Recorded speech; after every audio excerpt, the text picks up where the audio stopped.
Hola alumnos y alumnas, muy buenas tardes. Aquí quien les habla, Pereira Camila. Bueno, ¿cómo les va? Estamos ya llegando casi al final de la cursada de la cátedra. Estamos muy pero muy cerquita del segundo parcial. Bueno, vamos a empezar. En primera instancia voy a terminar de dar un poquito de redondear, sería uno de los últimos puntos que vieron la semana pasada con la doctora Andrea Poch, que es acerca de la bolilla número 9, la posición del derecho por la actividad judicial, y luego vamos a abarcar toda la bolilla 10. Estuvieron dando ustedes la semana pasada con la doctora Poch, hablaron mucho sobre el juez, la forma de la designación del mismo, hablaron un poco del artículo 110 de la Constitución Nacional, 175 de la provincial, la designación de los jueces, Consejo de la Magistratura, requisitos, el proceso también de selección de los mismos, y también la doctora les pudo mencionar cómo está compuesta también la sentencia, un poco lo que es la justicia protectiva hablaron, y terminaron en la sentencia, cómo está constituida, cómo está compuesta una sentencia, y les había mencionado ella que está compuesta por el considerando, el resultando y la resolución, ¿sí? Dentro de lo que sería la sentencia, el considerando, que lo acabo de mencionar de forma desordenada porque sería resultando, considerando y después la resolución o el fallo, el considerando la doctora nos había bien dicho que es dentro de la sentencia, digamos, es la parte más jugosa, es lo más, generalmente lo más largo, lo más importante, que es en donde específicamente uno puede ver el razonamiento que el juez va a utilizar a la hora de resolver. Dentro de ese considerando, nosotros vamos a ver que los jueces muchas veces aplican, además de leyes, otras de las posiciones del derecho. Recuerdan la clase de posiciones del derecho, fuentes o modos de posiciones del derecho, que dentro de las que puede enunciarse en una sentencia, puede ser no solo la ley, sino también tenemos la doctrina y la jurisprudencia, que también es específicamente los temas que vamos a tocar en la siguiente bolilla. Bien, antes de comenzar a mencionar la definición de doctrina y de jurisprudencia, debemos recordar que dentro de las fuentes o modos de exposiciones del derecho se encuentran dos clasificaciones, ¿sí? Las fuentes que serían formales y las materiales. Las fuentes en sentido formal, que son las que a nosotros nos van a interesar, ¿sí? Son la ley, la costumbre, la jurisprudencia y la doctrina. Para hablar también de las otras fuentes, nosotros debemos saber dos cuestiones particulares que no dejan de tener mucha importancia, que es que nosotros, el sistema que utilizamos en la Argentina, que se llama Civil Law, que significa que los jueces a la hora de dictar alguna sentencia se van a fundar en alguna ley o en alguna de las fuentes del derecho, en contraposición o en contracara a lo que se denomina Common Law, ¿sí? Que es el sistema anglosajón, más que nada en Estados Unidos, Nueva Zelanda, Australia y Canadá, en donde más se utiliza, que son países en donde las sentencias que se dictan no necesariamente tienen que estar basadas o fundadas en una ley, pueden apartarse de ella y de hecho pueden resolverse conforme a casos jurisprudenciales o casos análogos, es decir, que existen diferentes casos, en realidad existen casos, ¿sí? Similares al que uno presenta, entonces dicen, bueno, listo, tomo este caso que es jurisprudencial, que jurisprudencia es un caso similar al tuyo y resuelvo de la misma forma, ¿sí? Y así es como se manejan, mientras que nosotros, como en su momento la clase pasada lo dieron con la doctora Poch, el juez muchas veces evalúa las circunstancias del caso, como el ejemplo que dio de este hombre que pedía una indemnización por su hijo fallecido. Pasan esas circunstancias, ¿sí? Las circunstancias especiales de cada caso concreto. Siempre a la hora de resolver se evalúan. Vamos a comenzar hablando de jurisprudencia. La jurisprudencia es la fuente del derecho, ¿sí? Es la posición del derecho que emana de la decisión, ¿sí? De la resolución de los jueces. Como en muchas oportunidades le hemos mencionado, la ley, o más que nada el juez, ¿sí? Viene a resolver cuestiones que se suscitan, problemas, ¿sí? Que se suscitan y que se dan en la sociedad misma, y viene a intervenir siempre en aquellos momentos en los que los particulares entre sí, o los particulares con alguna persona del Estado, ¿sí? O alguna empresa, eso después lo van a ver más adelante, se encuentran en un problema y que no lo pueden solucionar entre sí, entonces ahí interviene el juez. Es decir que primero lo que se intenta, de lo que prevalece es que los ciudadanos, ¿sí? Puedan solucionar los conflictos entre sí, sin darle intervención a la justicia. La justicia viene a ser una suerte de una segunda instancia, es como complementario, ¿sí? Si yo no puedo resolver las cosas, ¿sí? Los problemas de forma particular con otra persona, bueno, listo, lo dirimimos en la justicia y va a ser este juez, que es una persona que está dotada de objetividad, ¿sí? Va a tener una solución totalmente objetiva y no va a estar condicionado por ninguna de las partes del litigio, y va a resolver conforme a derecho y conforme a las circunstancias del caso, ¿sí? Es decir, que el juez interviene cuando los particulares no pueden solucionar por sí mismos sus problemas, y lo soluciona esta persona, que es un magistrado. Con esto podemos decir que la función del juez, además de la resolución de los conflictos, es la de construir la paz social.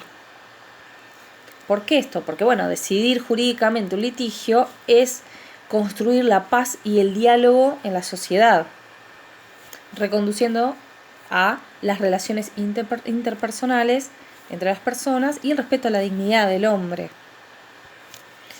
Esta intervención del juez se da siempre en el marco de un juicio, el famoso juicio que se inicia a través de una demanda. Previamente, en algunos fueros, ¿sí? En algunos sectores se da la mediación previa obligatoria, ¿sí? Que es una forma de intentar arribar a un acuerdo para evitar la alta congestión de juicios, ¿sí? Muchas veces también la idea de celebrar audiencias, de que las partes se escuchen, se encuentren abiertas al diálogo, a lograr fomentar una resolución de manera pacífica y armoniosa, muchas veces se logra con el careo, ¿sí? Con esta suerte de audiencias entre las partes. Y siempre se hace, si no se logra en esta mediación previa que mencioné, también existen audiencias conciliatorias también en otros fueros, como por ejemplo el laboral. Tenemos las primeras audiencias, como se denominan, en los juicios. En estas instancias, obviamente, el juez es quien dispone de la prosecución del juicio, y por medio de todos los principios y reglas que la justicia protectoria tiene, y que la doctora Poch les ha mencionado la semana pasada, también es como el juez se va a ir desempeñando y desenvolviendo. En su momento, Andrea les mencionó también algunos principios acerca de la inamovibilidad de los cargos, ¿sí? Los jueces van a durar en sus cargos hasta que tengan una buena, o sea, si no fallecen, si no tienen una mala conducta y son enjuiciados o renuncian, o sea, los cargos son vitalicios. También el tema de sus sueldos, ¿sí? La idea de que tengan unos sueldos importantes se justifica en el hecho de que no sean tentados económicamente por intereses que sean externos, ¿sí? A la labor judicial. Así que hay distintos principios que le aseguran y nos garantizan, ¿sí? a los individuos de una sociedad esa objetividad y esa transparencia que la justicia, ¿sí? La labor del juez en un juicio requiere. como ya les ha mencionado también la doctora Poch, el juez está obligado a resolver, a fallar, no puede excusarse o justificarse, mejor dicho, en que no encuentre una ley aplicable y demás. Siempre debe resolver. Es necesario que las sentencias, ¿sí?, que emanen sean debidamente fundadas, ¿sí? Los jueces tienen plazos también para dictar las sentencias. Hay distintas clases de sentencias y distintas también providencias. Tenemos distintos elementos dentro del proceso, ¿sí?, que forman parte del juicio, pero las más importantes, que son las sentencias definitivas, que es en definitiva lo que nos va a marcar la finalización del proceso y en donde vamos a obtener la decisión final del juez conforme a la valoración que este juez va a hacer de las pruebas, ¿sí?, de la ley que va a aplicar, ¿sí? Las pruebas, recuerden que pueden ser los testigos, pueden ser pruebas documentales, pueden ser pruebas informativas, las pruebas periciales, ¿sí?, que aportan los peritos. Hay un conjunto y un cúmulo de pruebas que van a intentar convencer, ¿sí?, y además probar los hechos, ¿sí?, sucintos y los hechos conducentes que uno plasma en la demanda. El hecho, ¿sí?, o esta labor que realiza el juez se denomina subsunción jurídica, ¿sí? Es la forma que el juez tiene de interpretar, ¿sí?, los hechos que ocurren, las pruebas más la ley, y efectuar, ¿sí?, un razonamiento que parte de premisas generales hacia una particular para lograr una conclusión, ¿sí? Realiza un trabajo muy, pero muy complejo, que se denomina subsunción jurídica. Eso lo tienen que saber. Bueno, vamos a hablar un poco de lo que es la interpretación de la ley. Interpretar es desentrañar, ¿sí? Es un poco descuartizar la fórmula de una ley, ¿sí?, desentrañarla para ver cuál es el espíritu de la misma, a fin de determinar su campo de aplicación, ¿sí? La ciencia del derecho, con el transcurso del tiempo, fue elaborando distintos métodos de interpretación de la ley respecto de todas las fuentes del derecho. Les voy a hacer un punteo de los principales métodos que sintetizaron al juez a la hora del desarrollo de su labor, ¿sí? Se los voy a leer. Es un apunte chiquitito que tengo. La escuela de la exégesis, ¿sí?, que es producto del racionalismo, limitó los modos posibles de posición del derecho a la ley. Para interpretar, debía recurrirse a los textos legales y procurar, mediante su exégesis, desentrañar la voluntad del legislador. Es un poco también los que le habías mencionado anteriormente, respecto de ir más allá de la ley, ver cuál es el espíritu de la ley para ver, ¿sí?, para poder construir esa voluntad.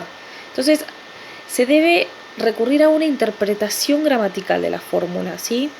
Y si esto no basta, mediante el análisis lógico, debe efectuarse teniendo en cuenta algunos principios formulados por esta escuela, y no distingue donde la ley no distingue. Muchas veces esto significa que muchas veces tenemos que ir haciendo una interpretación gramatical, palabra por palabra, respecto de una ley, ¿sí?, una fórmula. Muchas veces, y les va a pasar. Esta es la escuela de la exégesis, que es la que se encarga de ir al espíritu de la ley, ¿sí?, de hacer una evaluación gramatical de la norma. Después sigue la escuela histórica. La escuela histórica, más que nada, le da relevancia a lo intuitivo y lo espontáneo frente a lo racional. Utiliza el análisis gramatical y el lógico, pero agrega dos elementos. El elemento histórico, por el cual se compara la regla a interpretar con el derecho anteriormente vigente, y el elemento sistemático, que ubica la fórmula dentro del sistema total, de modo de adecuarla a los principios generales en que tal sistema se articula. ¿Qué significa? Bueno, sigue un poco con lo anterior, de hacer un análisis gramatical, pero al mismo tiempo es como que dice, bueno, esta ley corresponde a una época, ¿sí? A un momento histórico que en la actualidad que lo voy a aplicar no surge. Entonces van a hacer un análisis en ese momento histórico de qué es lo que querían decir, qué es lo que quería intentar valerse en ese momento el legislador y se aplica al momento actual. Luego tenemos la Escuela de la Libre Investigación Científica, ¿sí? La Escuela de la Libre Investigación Científica sigue a las anteriores y le agrega otro condimento que es el análisis de la finalidad que persigue la fórmula, ¿sí? La ocasión en que fue elaborada, el medio social en que se originó y la concepción predominante en él, ¿sí? Más que fijarse la causa o el espíritu, también le agrega la finalidad, el fin, el objetivo, hacia dónde se dirige específicamente esa fórmula, esa norma.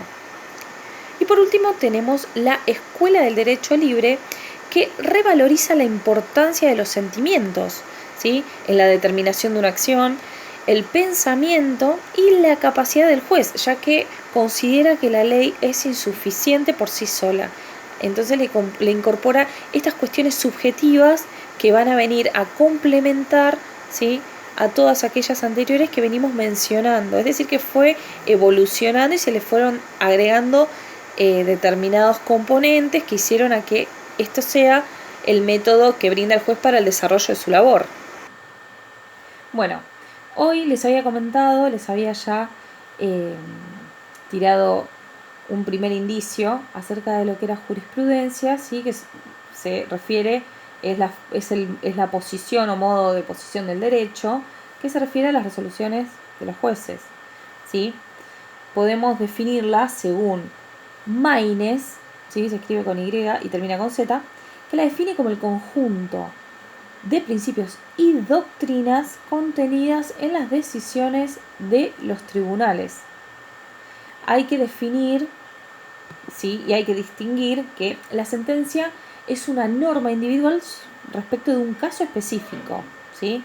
Ustedes deben saber que los jueces tanto de primera instancia como de Cámara de Apelaciones, que hay muchísimos porque hay tantos jueces como juzgados existan, hay tantos jueces como fueros existan, hay muchísima cantidad de jueces de primera instancia y que sus sentencias no son las que forman parte de la jurisprudencia que ahora les voy a mencionar.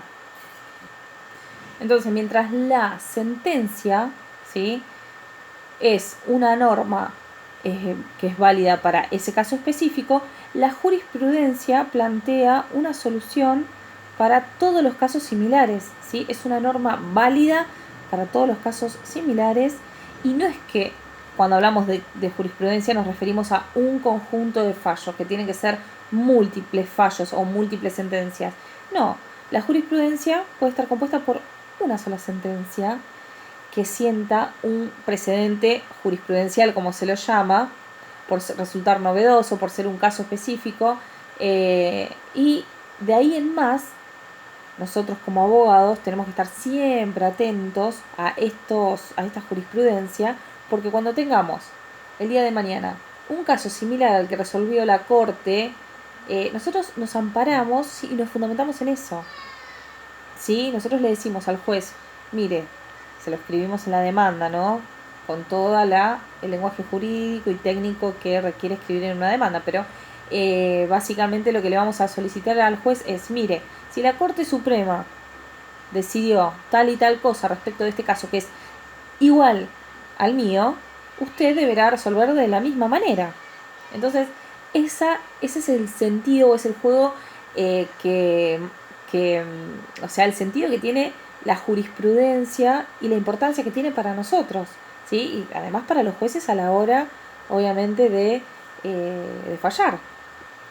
Lo importante de las fórmulas jurisprudenciales, disculpen, es que adquieren autoridad, ¿sí? Tienen autoridad de ley. Empiezan, no son obligatorias, pero comienzan a tener cierta obligatoriedad. Y de hecho, todos los tribunales inferiores, ¿sí?, de la Corte Suprema de Justicia de la Nación para abajo, deben fallar o deberán atenerse, ¿sí?, a esa jurisprudencia. Bueno, vamos a pasar con la siguiente fuente formal del derecho, ¿sí?, oposición del derecho formal, que es la doctrina. La doctrina viene a ser específicamente las opiniones emitidas por los expertos en la ciencia jurídica. Tomen nota, ¿sí? Son los estudios de carácter científico que realizan los expertos, ¿sí?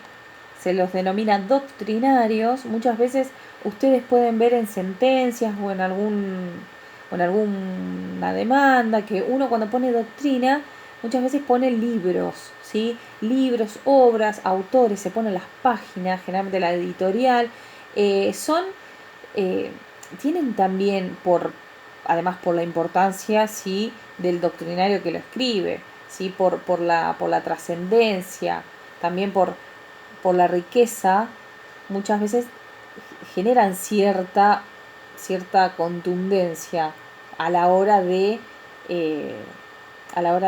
fundamentar una demanda, ¿sí? Hay juristas muy renombrados, ¿sí?, que son doctrinarios, a partir de los cuales uno, ¿sí?, son de gran renombre, con lo cual nosotros, a la hora de basarnos en ellos, ¿sí?, en sus obras, tenemos otra fuente del derecho más, ¿sí?, como para dar mayor contundencia, mayor credibilidad. La doctrina no tiene, ¿sí?, fuerza, no es obligatoria, pero muchas veces incide en la conciencia de los legisladores para, por ejemplo, para sancionar alguna determinada ley, para realizar alguna reforma, pero en sí, ¿sí?, específicamente, no resultan ser obligatorias. Así que bueno, podemos finalizar diciendo que, si bien la doctrina no es obligatoria ni vinculante, son emanadas por autoridades jurídicas que tienen su gran impronta. Con esto vamos a terminar, ¿sí?, de dar esta unidad. Les comento que ya está subida en la plataforma el trabajo práctico número 4 y que más o menos a las 18:30 van a tener las notas de los trabajos prácticos número 3 acerca de derechos humanos. Les mando un beso, nos vemos la próxima.